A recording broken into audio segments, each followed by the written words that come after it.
Okay.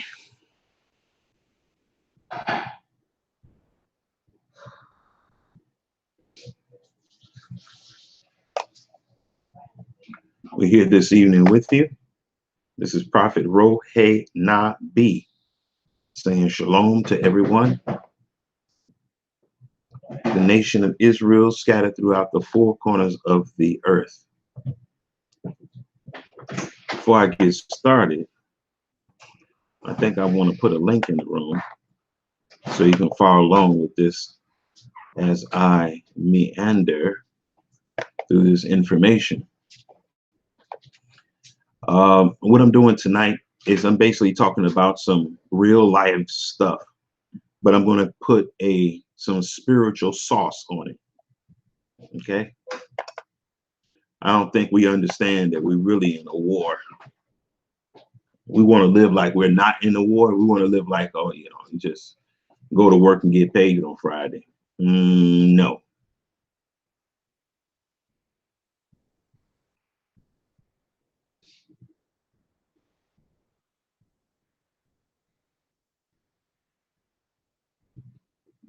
No, it's deeper than that. It's deeper than that. So just hold on a second. I'm trying to get to what I'm trying to get to. All right, events. And we'll post this link in the description.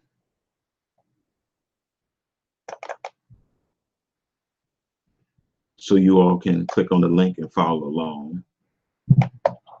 Okay, edit.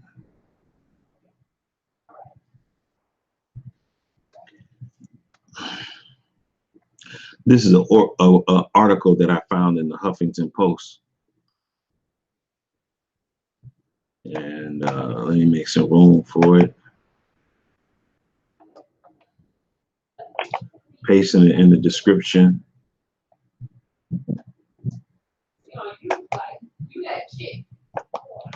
Okay.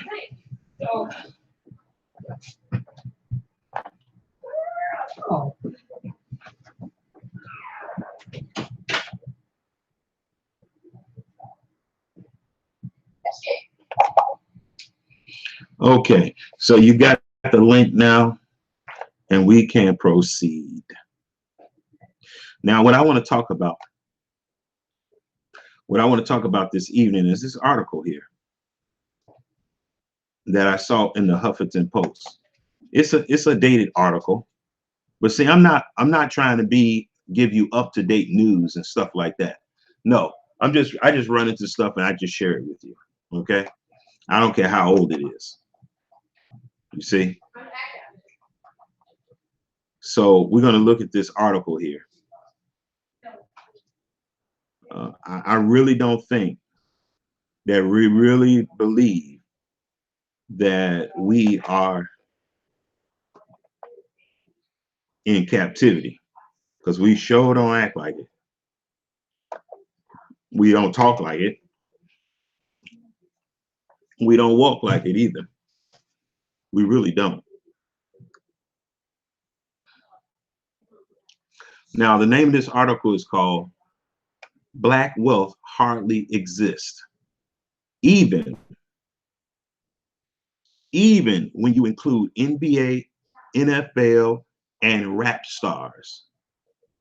Let me read that again. Black wealth hardly exists. I'm not saying income. I didn't say black income. I said black wealth hardly exists, even when you include NBA, NFL, and rap stars. It barely, hardly exists. Now, them always throwing up LeBron Burton and Oprah Winfrey and all them and Jay-Z, y'all, that's just a smoke screen. That's just propaganda.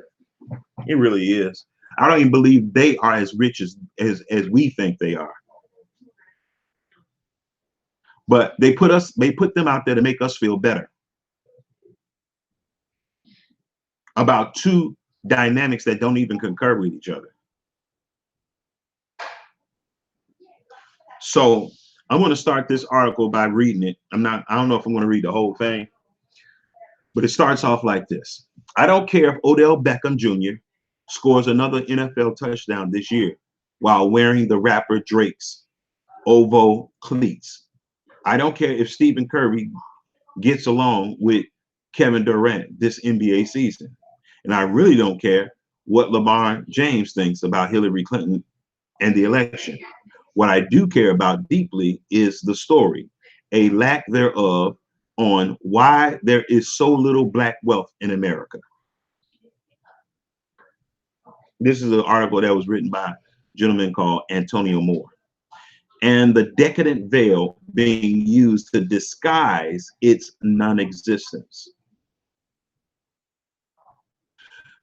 One of the signs of our time, y'all, you're going to see a lot of our people talking about wealth, money, securing the bag, and all this kind of stuff. Guess what? That's propaganda of Satan. Why? To keep us from not focusing on the kingdom, to keep us not from loving each other, taking care of each other, being concerned about each other. Only thing we're concerned about is securing the bag.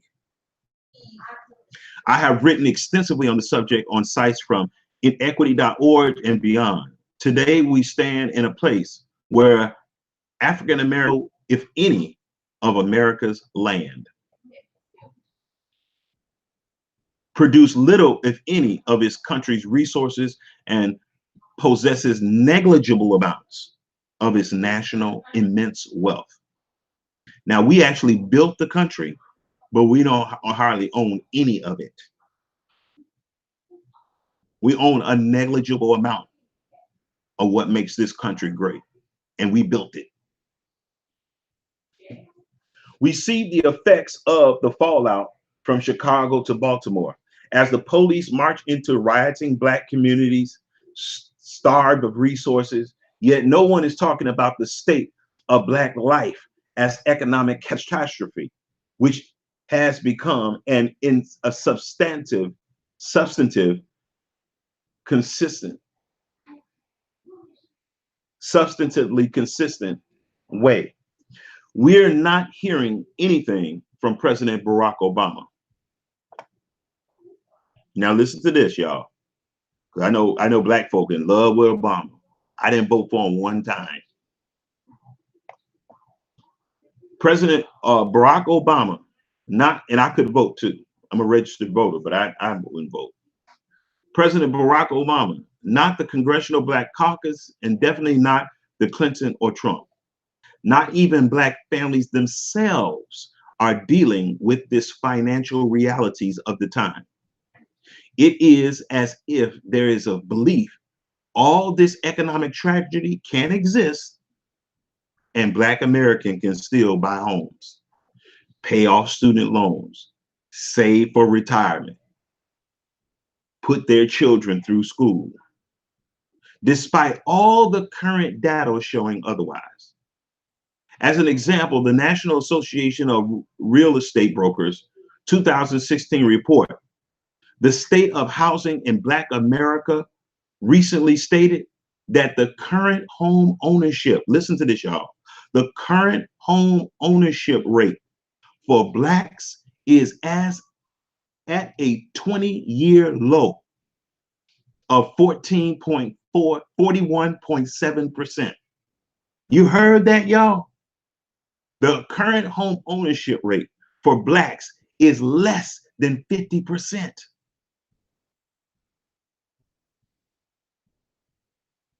That's crazy.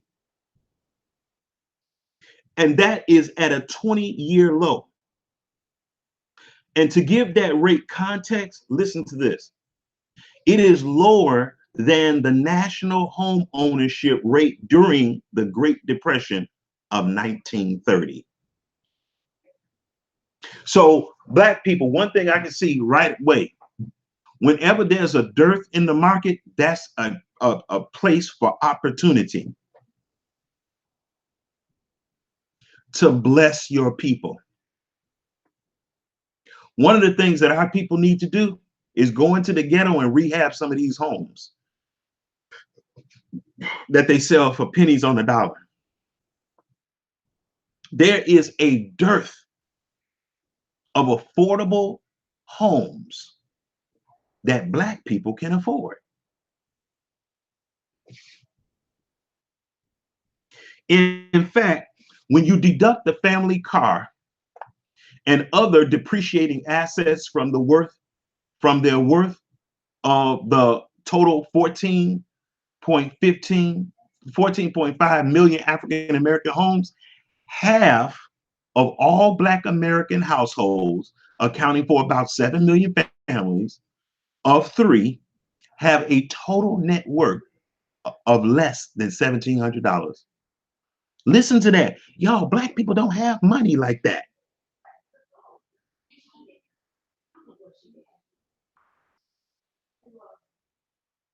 Black families don't have money like that, y'all.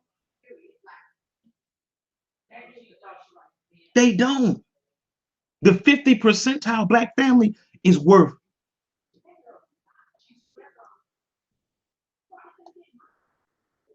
got $1,700 of wealth. But watch this. While the net worth of the median white family remains at nearly $100,000. Listen, the median white family has $100,000 in wealth that they have access to, while the Black family only got 1,700. Using the same method of accounting, yet African Americans dream on. Even the white poor, listen to y'all, even the white poor have more money than most Black families. Let me extrapolate from this and tell you why. First of all, they run in the country. They run the banks, they run the jails, they run the hospitals, they run the schools, the universities, anything you want to, public works. So yeah, they're going to have way more. The poorest white family, even if they don't have nothing but lint in their pockets, is richer than the wealthiest Black person with $1 billion. Now, I know that sounds crazy. I know that sounds, but listen, y'all, I want to show you how that's possible. A poor white person got a Federal Reserves behind them, a bank behind them, universities behind them, libraries, think tanks. Black people don't have all that stuff behind them. Even if we had $1 trillion, we wouldn't have all that stuff behind us. You know why? Because we're slaves here. We're captives here. So it's no way we're going to ever have the resources they have, no matter how much money we have. The people we get our money from, they print the money.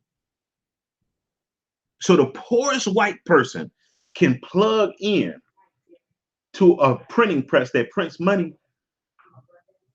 I won't even say faster, like no African American can.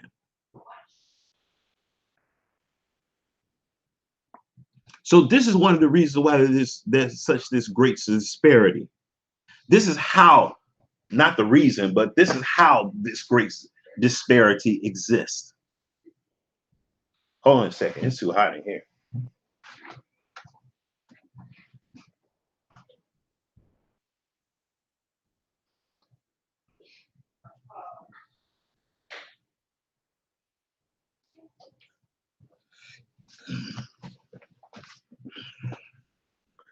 So, going even further into this data, a recent study by the Institute of Policy Studies and the Corporation for Economic Development found that it would take, listen to this, y'all, it would take 288 years for the average Black family to amass the same level of wealth as the average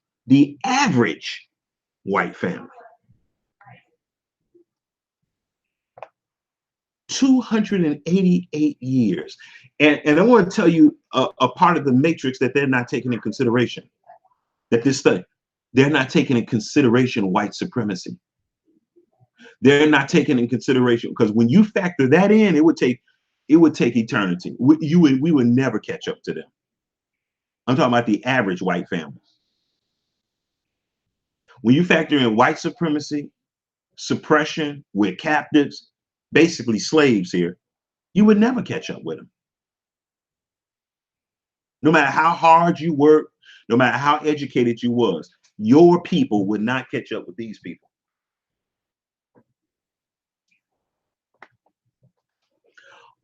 All while white families create even more wealth over those same 200 years. In fact, this gap that will never close if America stays on its current economic path. It's more than an economic path, y'all. This is a divine path that the Most High has put America on. And he put us in their captivity, so we never catch up to them while in captivity. Never. We're never going to catch up to Americans while in captivity. So all this talk about black economic empowerment and stuff, y'all, that's a con game. That's a con game. I think black economists know that we would never catch up, but they hold that carrot out for us to run after so we can exhaust ourselves in serving the God of Mammon. According to the Institute on Assets and Social Policy, for each dollar of increase in average income, an African-American household saw from 1984 to 2009, just 69 cents in additional wealth was generated, compared with the same dollar in increased income created in additional $5.19 in wealth for a similarly situated white household. So this matrix lets you know that we will never catch up. And it's really funny that when you run into black people who think they got some money, I don't care if they got $1 billion, you really don't have no money. If you're in captivity, you really don't have wealth. You really don't. If you're a slave, you really don't have wealth. I don't care how much money your massa let you have in your bank account. You don't really have any wealth. You really don't. They got an army that can come and take it from you. That's how you know. That's another way you know you ain't got no wealth, because you can't even protect it. If you had if black folks, if there was a black person in the United States and he had $1 trillion more than any white person, he wouldn't have it for long, because he don't have no army to protect it.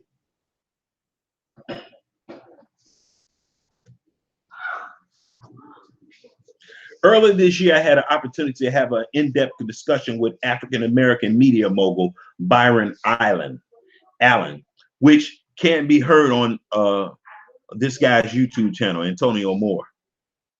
Allen, who after current dealings is reportedly worth, now listen to this. This is a good example right here.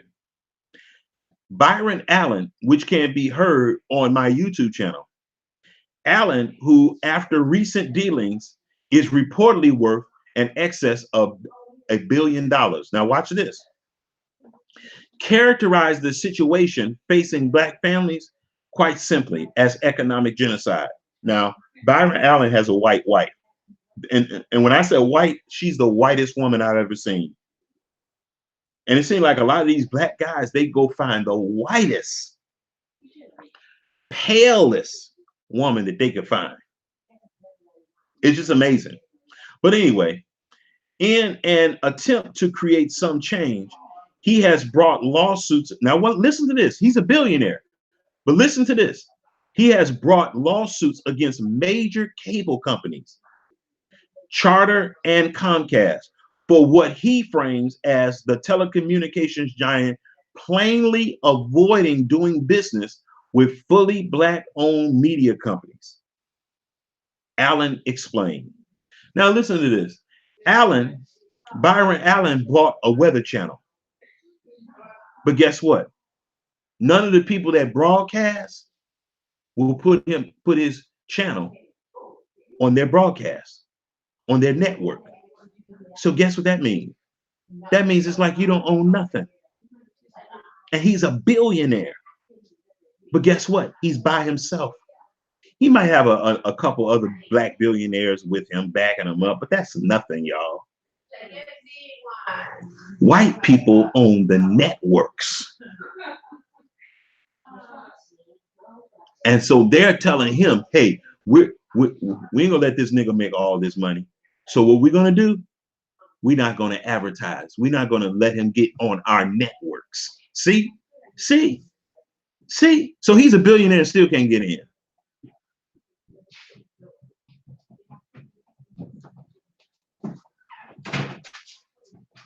But Byron Allen don't know he's an Israelite. He don't know he's going to God's chosen people. He think his main job on earth is just to get rich.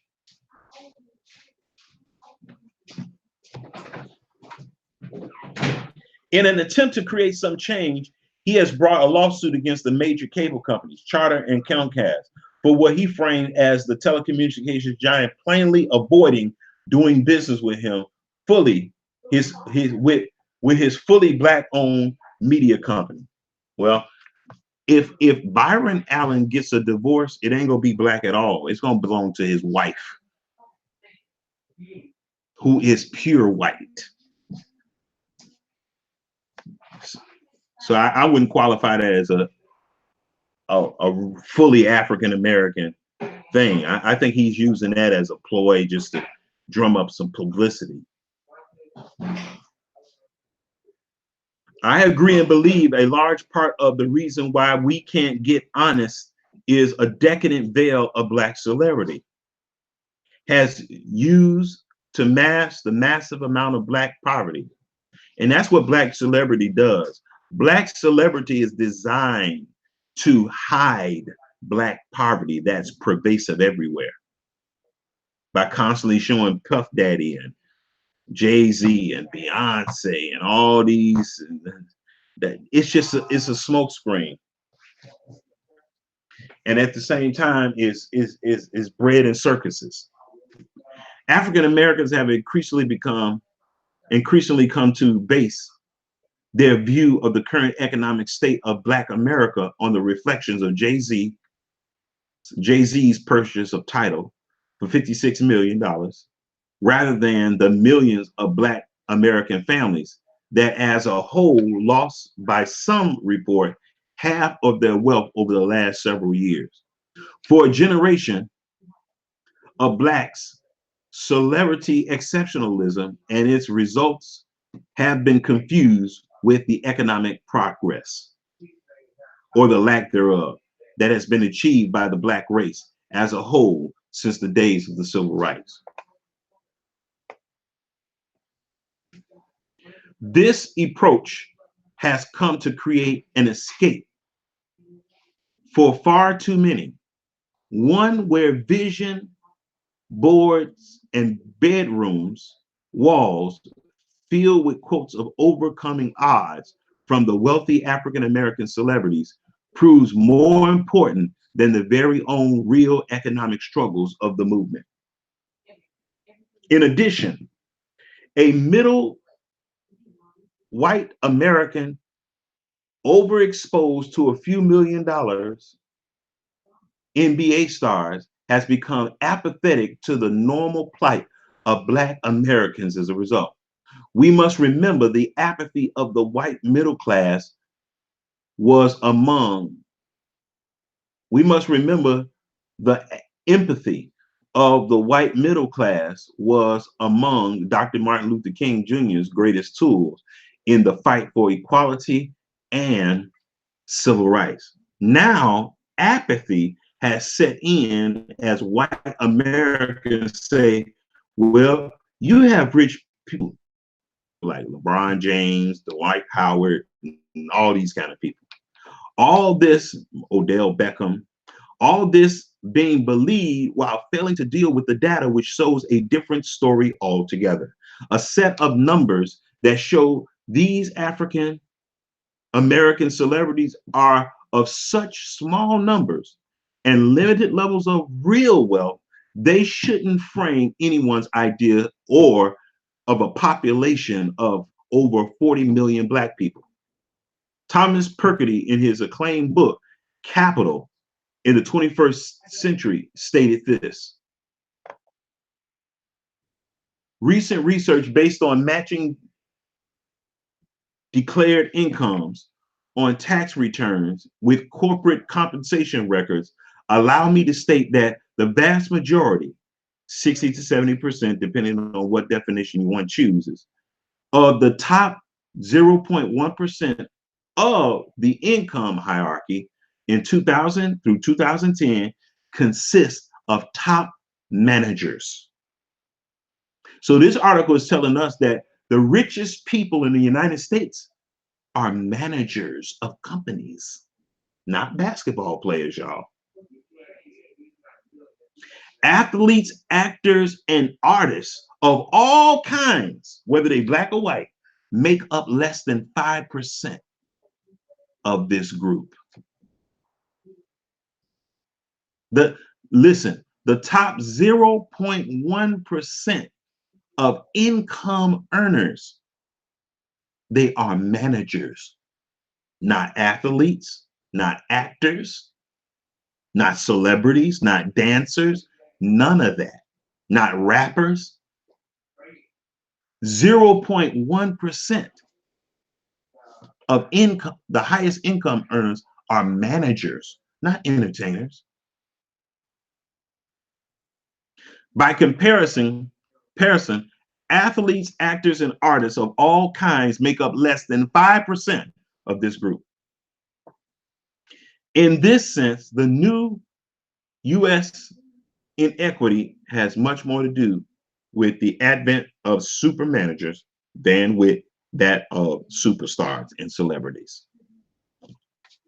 Bloomberg recently gave a racial framework for the information above by reporting that only 1% of S&P 500 CEOs are Black, with African Americans making up a mere 2.6% of those holding posts within striking distance of becoming next in head one of these major companies. White males and white females collectively hold 90% of these top spots. Let me tell you something, y'all. It was never meant for us to be on top when our oppressors are holding the top spot. It never was meant for us. But this is what we strive after. Instead of seeking first the kingdom, we're striving after theirs, being equal in theirs. White males and white females collectively hold 90% of these top spots. Just last week, Forbes released in its annual Forbes 400 report on the richest people in the U.S., focusing on the top 25 in the 2016 Forbes 400. They were all white. The richest people are all white. The richest 25 people are all white. That is over 37% of the total $2.4 trillion in wealth held by all 400 members on the elite list. Together, this data makes clear white super managers and white capital holders are making most, if not nearly all, of the American held wealth being earned in the United States today. See, we be looking at, they keep putting Jay-Z and all these Black celebrity and basketball players and stuff and sports figure in our face. Guess what? They're at the bottom of the barrel.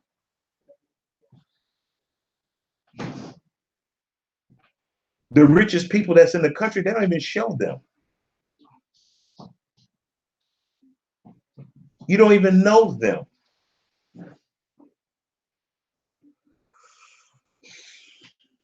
But anyway, I didn't come on here to stay too long, but I want to come on here and state that.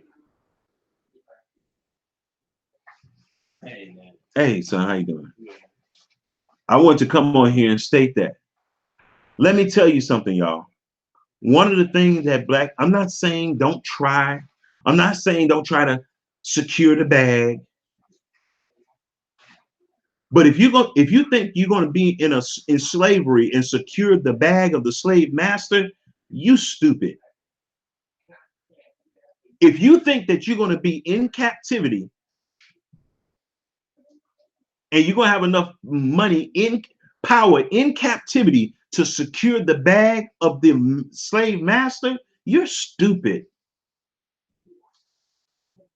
There is nobody that's ever lived in the United States that secured that kind of bag. I don't care if they got $1 billion.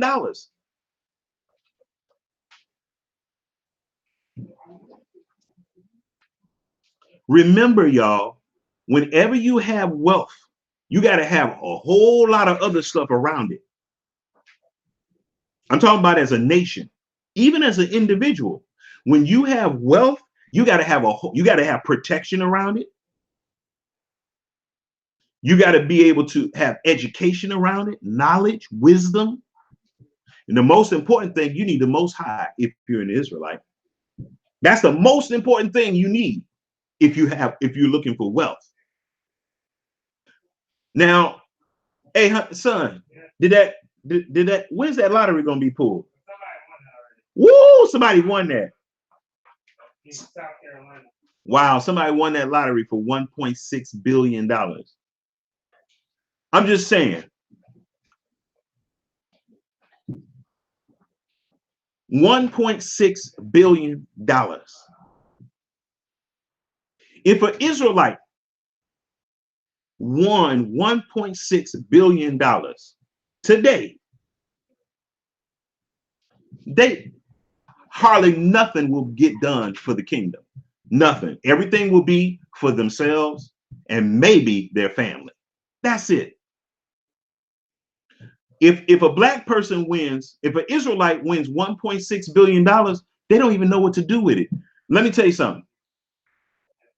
We all have been conditioned that when we have a lot of money, you go give it to white people.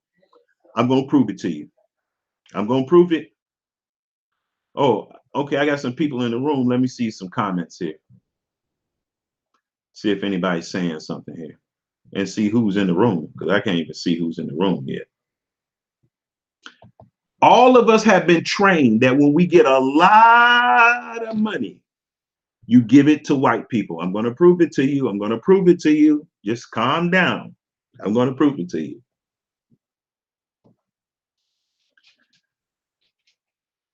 I'm going to prove it to you. I'm going to put somebody on the spot. I'm going to put somebody on the spot. Watch this, y'all. Hey, let me tell you something, y'all. Not only is Israel in captivity, but the whole world is in captivity because Israel is in captivity. America is not seeing the greatest blessings it could see if Israel was not in captivity. These little crumbs that America got and boast and brag about ain't nothing, y'all. It's nothing. When Israel is set up, the other kingdoms that are allies to Israel are going to make the wealth of America look like it was just like a crack whore.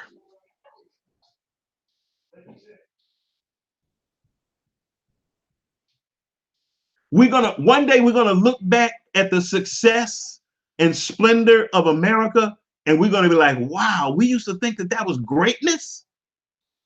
We thought that was power. One day we're gonna look back at America and we're gonna say, wow,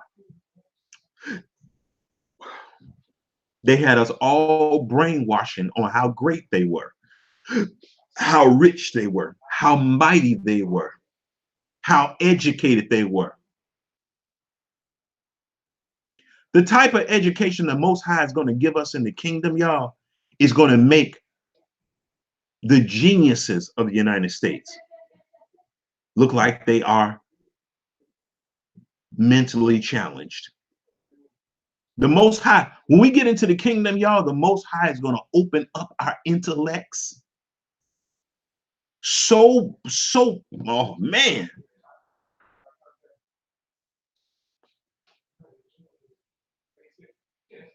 We really going to be looking like gods to the other nation. We really are. You know how they say that human beings only use 10% of their brain? Well, the Most High is going to open our brain all the way up. We're going to have abilities that we never even imagined. I wouldn't be surprised if we'd be able to fly. I wouldn't be surprised if the Most High give us the ability to fly by unlocking portions of our brain and opening up our spirit. I wouldn't be surprised. I wouldn't be surprised. It's going to be crazy. Now, I was going to say something that was interesting. Well, that's not the word I'm looking for, but I was going to say something.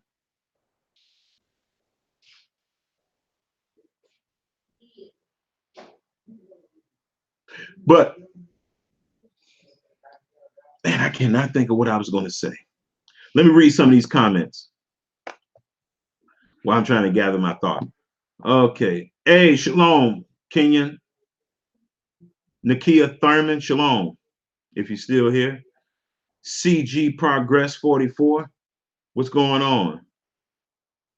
Shalom. Just teach. Man, I feel like a slave. I was repenting to the Most High earlier for being a slave to the lender. But when you come from nothing, trying to build for your family, you understand who you are. Yeah, let me tell you something. If you didn't get a loan, you still be a slave. You still be in debt.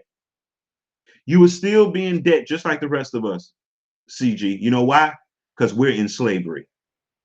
So even if you wasn't in debt, you still would be in slavery. Slavery is debt. Debt is slavery. It's all the same thing.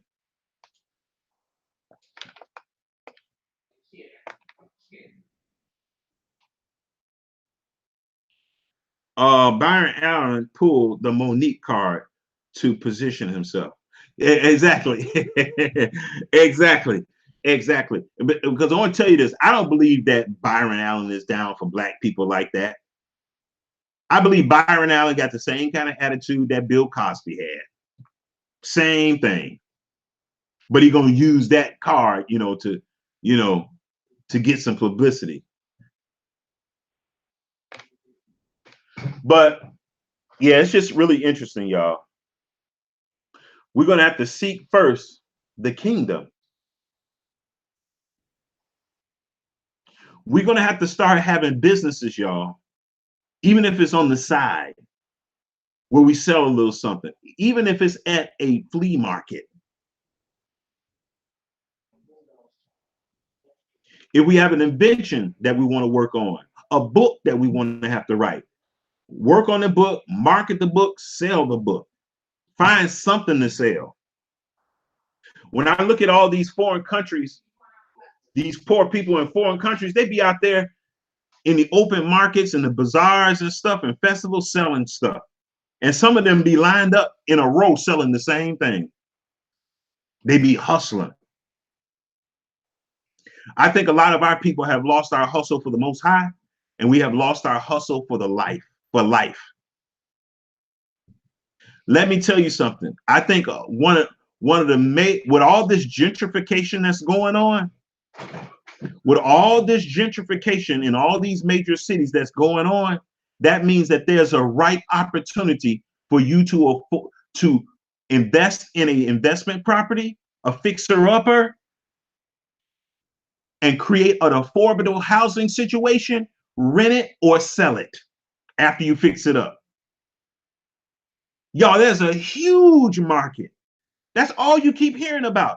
That's all you keep hearing about. Gentrification here, gentrification in Harlem, gentrification in Baltimore, gentrification in Washington, D.C., gentrification in Chicago.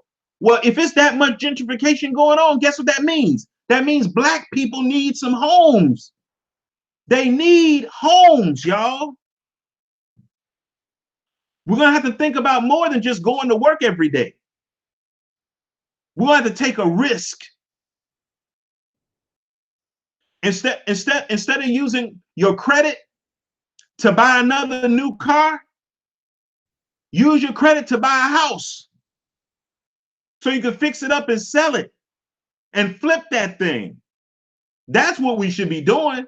All these major cities, all this gentrification taking place, and we gonna sit next door to an abandoned house, and we're gonna go buy a brand new car when we already know as a nation of people we are at the bottom. Buy a little car and use the rest of the money to get the house refurbished. And if some of our family members come together, if we was able to keep our families together, we would be able to invest in a broken down house and fix it up.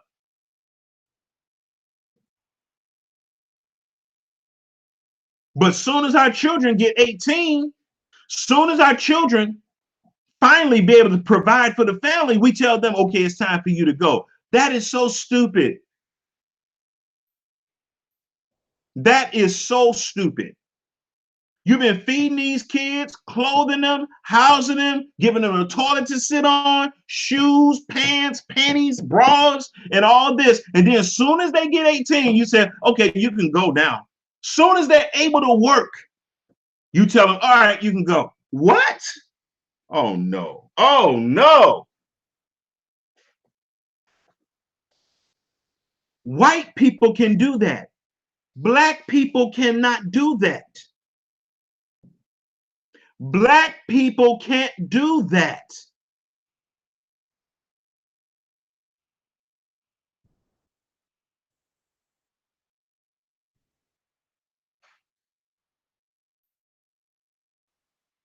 Hello, Kenya. See? Someone purchased my grandmother's old house for $8K, rehabbed it, and now selling it for $169,000. That right there is just theft. That's getting away like a bandit. You mean to tell me people in the ghetto they can't get together, all their family members, and get together $8K? Let me tell you something. I bought a house some years ago. I bought it for like, man, it was less than $5,000. I bought this house. It was the first house that I ever bought. No, it wasn't. It wasn't the first house. But it was a house I bought. It wasn't the first one. But I bought a house for under $5,000. I think it was like $4,000 or something like that. Had a garage, 3 bedrooms, 2 bathrooms. Bought it for $5,000. House needed a lot of work on it. I worked on that house for a year. I probably put about 20 grand into it. I sold it for like $37,000 or something like that. I sold it for $37,000. So I made about $17,000 off of it or something like that. Maybe $15,000. I made about $15,000 off of it. That wasn't bad. I could have did way better than that.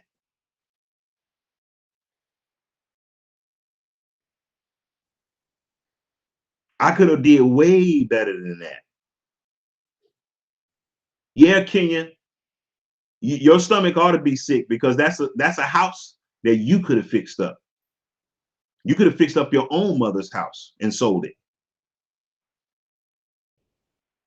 See, I'm glad you brought that up, Kenyon. This is how Black people are giving away their legacies. When you lose money like that, you're just giving money away. You're selling that's money you could have gave to your children.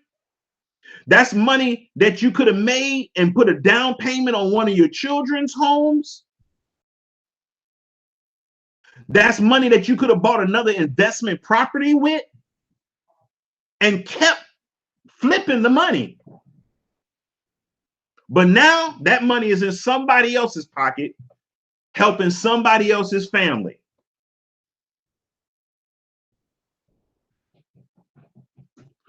So often, a lot of black people, I notice this. Now I've been building a house for about 30 years. But one thing I don't do, I don't work on black people's homes. And I'll tell you why. Well, poor people, but particularly black people. And I'll tell you why.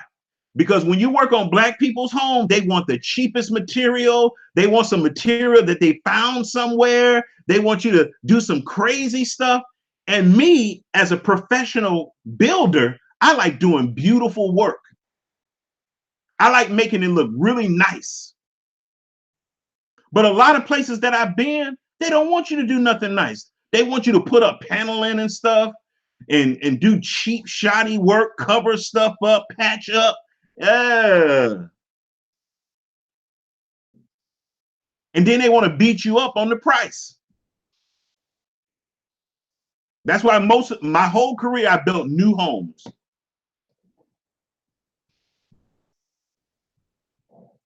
Let me tell you something. A lot of black people who live in the ghetto,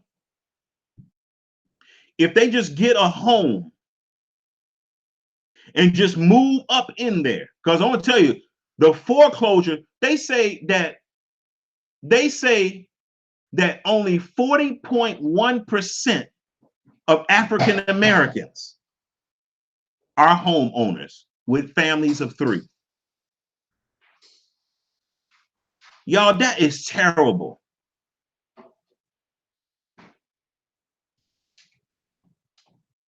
%60 of black families are renters. That's crazy. 60% of black families rent.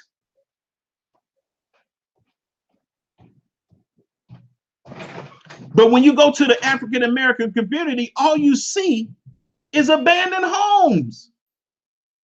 Let me tell you something. I want to tell you one thing that me and my family did. Me and my family found this home that was abandoned. We bought the home. We ran right up in that home and started living in it right away. First thing we did was work on the kitchen and the bathroom. We made one little room. We put a new floor in it, got some hot plates, and we started living in that sucker. We started living in that sucker right away. Soon as the closing date came, we was moving in that sucker.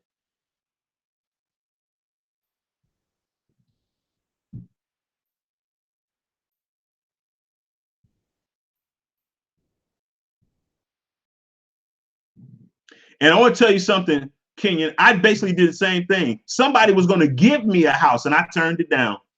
Somebody offered me a house and I turned it down. And the reason why I turned it down, because it was in the ghetto. Please, the ghetto is a gold mine. The ghetto is a gold mine. You know how much money I saved buying that house that was abandoned and fixing it up? I didn't have to pay rent. Hello. I saved money I just saved money just in not paying rent no more. Because at the time, I was renting. The house had a good roof. It had heat. It had electric and plumbing. Decent plumbing. I worked on that thing. I'm living in the house right now. I put an addition onto the house. I'm living in the home right now.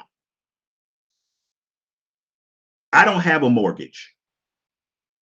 That's one thing I always hated, was paying rent and a mortgage.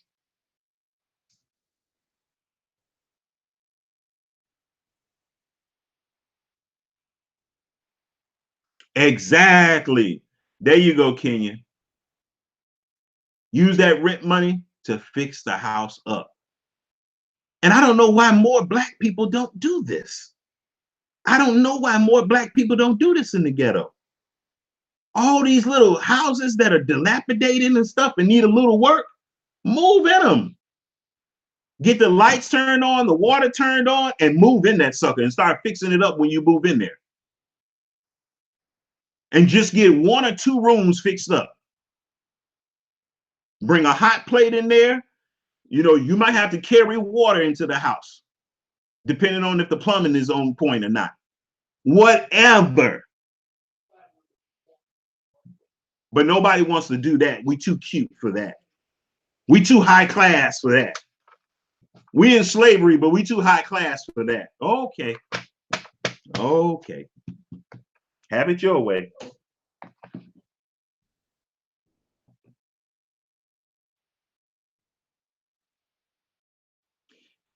And let me tell you something. When you get in a situation like that and you move into a house like that, find as many people that you can get along with to move in there with you as a team so y'all can get stuff done quick. Even if y'all have to hire the work out, it'll be enough of y'all living there and enough income coming in where you can still get everything fixed as you go along.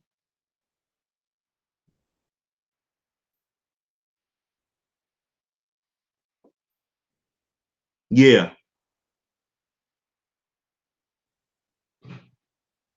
I know everybody want to live like Puff Daddy and Jay-Z and all that kind of stuff. But if you don't make Puff Daddy and Jay-Z money, you can't live like that.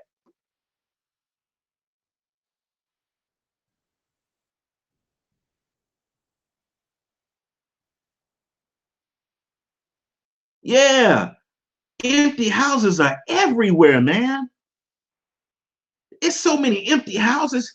And it's like, now all these empty houses, it's people out there, it's houses in foreclosure that you can get for there. Look, me and my wife was looking at this. Me and my wife are currently looking at this house, this building.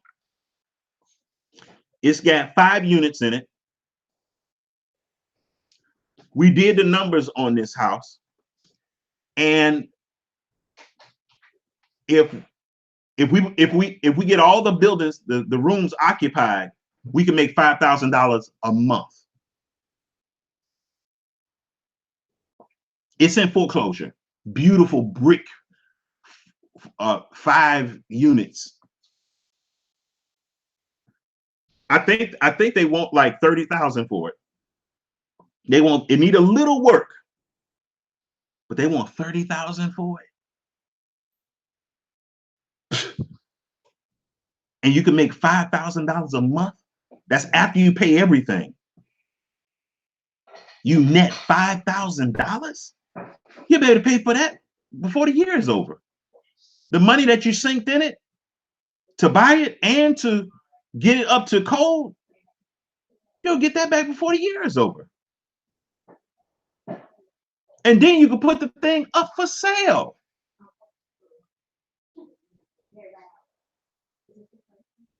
I'm amazed at the I saw a 5 unit the other day and they wanted like $18,000 for it.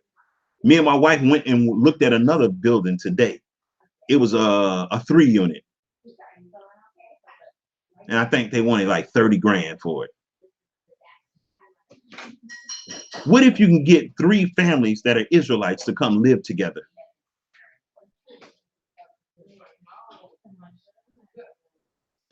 In a building together. The building's paid for. And people saving money for something bigger than just paying rent, but rather advancing the kingdom of the Most High. What if you could get something going like that? That would be so beautiful.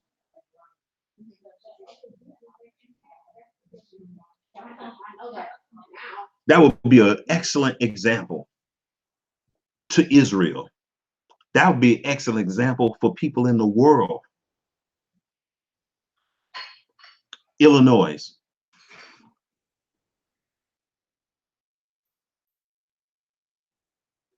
Exactly. Exactly, CG. Hey, Prince's been Israel Shalom. We're making everybody rich. Oh, I know what I was going to say, and I have forgot. I was talking about the lottery that somebody just won $1.6 billion. I think it's only one person that won, right, son? Hey, honey, did one person win that lottery?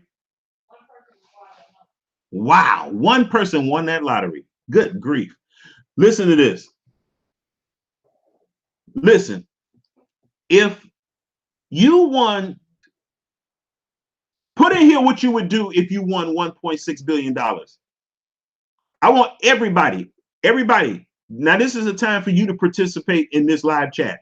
What would you do if you won $1.6 billion? What would you do?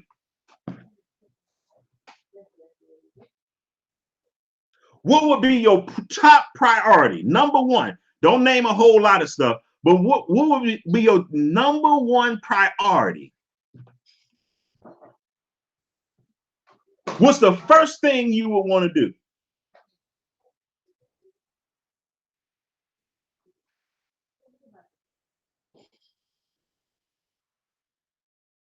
Oh, okay. I didn't know you did construction. You probably told me before.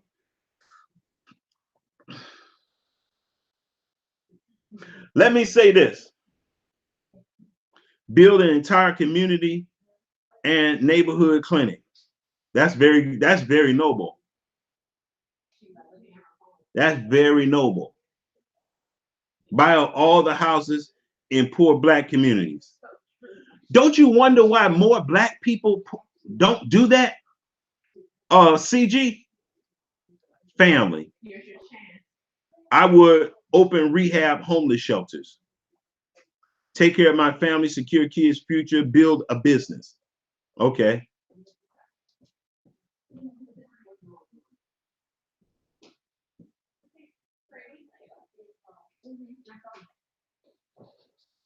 I want a vocational training center. Oh boy. Oh boy. Now that's right in my wheelhouse. A vocational training center. Oh, man, we need that bad for men and women. We need that bad. Bad. I really do believe that our people should be in the vocational arts. Really, we should be. Plumbing, electrician, sewing, seamstress, cooking, all that stuff. Heating and air conditioning, car repair, small engine repair, welding, all that kind of stuff. Black people should be known for all those things. Carpentry. I've been knowing about cheap abandoned homes in our community. We're cheap. I've been knowing about cheap, right? Yeah, they very cheap. Very cheap.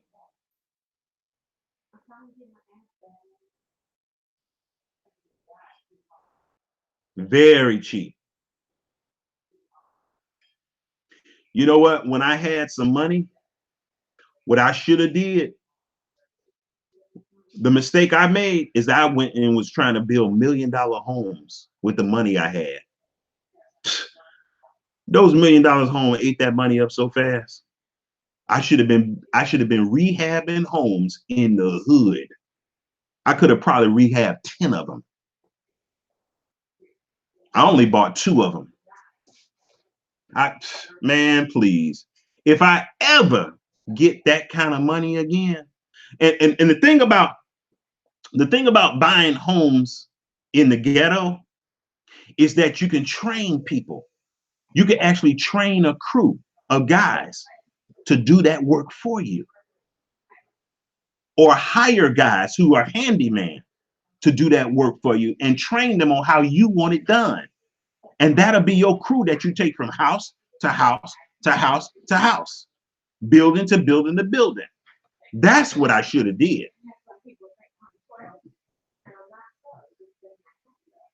At one point in my life, as far as cash, I've had over $150,000 in my hand at one time.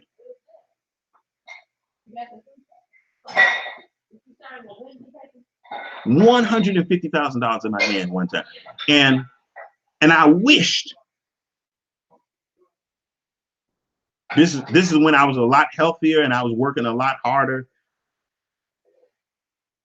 And I wished I would have bought just rehabbed homes. I could have been training my son, my oldest son, to do that stuff. We would still be doing it today. Nobody in my house would be getting a job outside the house. Not even my daughters. They would be doing bookkeeping or something for the construction company.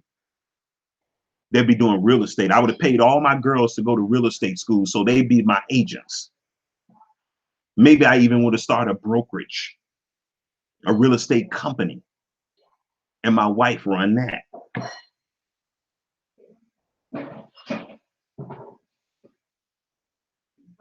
And I would petition the courts to give me the troubled youth and train them. Yeah, that's real good. That's real good.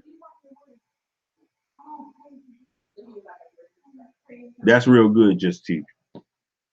But yeah, that's one thing I always wanted to do myself, Just Teach, is have a vocational training school for construction.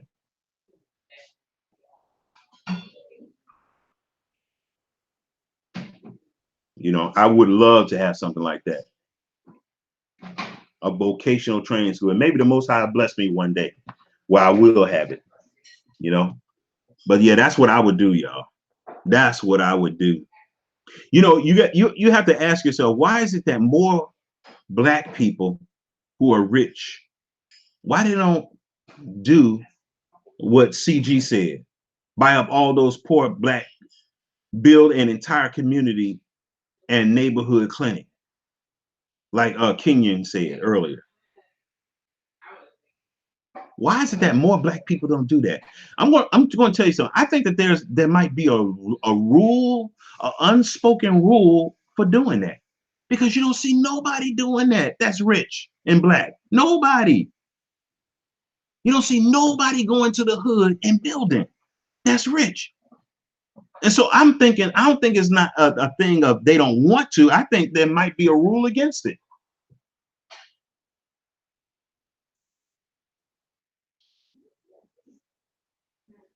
But anyway, y'all, I'm not going to keep y'all. Yeah, I kind of think that, Kev Mercer. I think that there's a rule against it. I don't think that all of them don't want to do that. I think there might be a unspoken law against doing something like that. I think that there's a penalty that they levy on you when you do that. Because you mean to tell me nobody?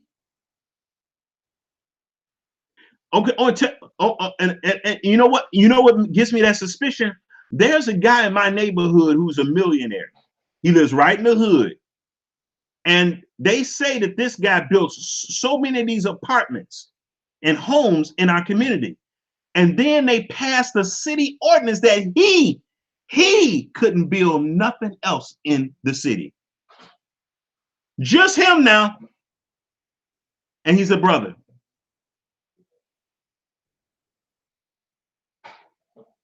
And they say he haven't built nothing since. I'm like, wow. So that's one example I've seen of that.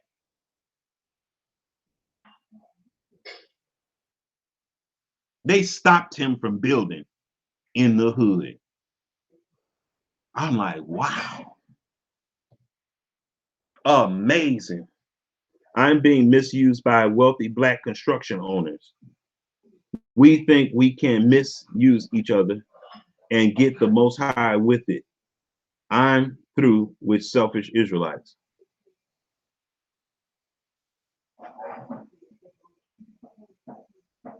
Exactly, Nita.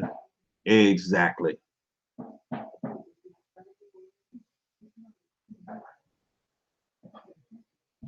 CG, all I can tell you, man, go somewhere else. Don't feel like you trapped. break away and just go somewhere else. And even if it's less money, what kind of construction do you do, CG?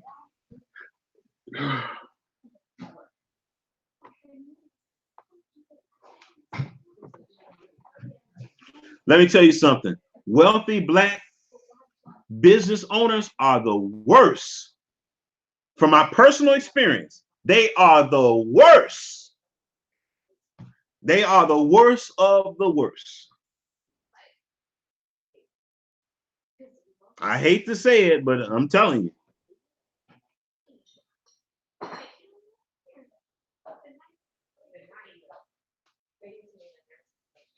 Right, right. But anyway, y'all, I want to get out of here.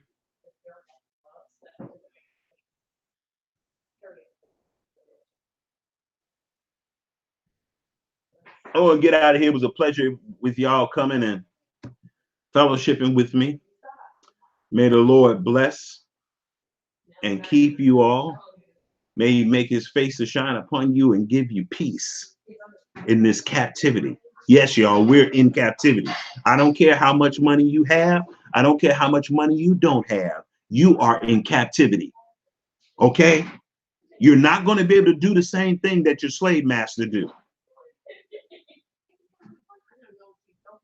And all that talk about equal rights is okie doke. Your slave master is never going to give you equal rights with him. You don't suppose to have equal rights with your slave master. It's just crazy.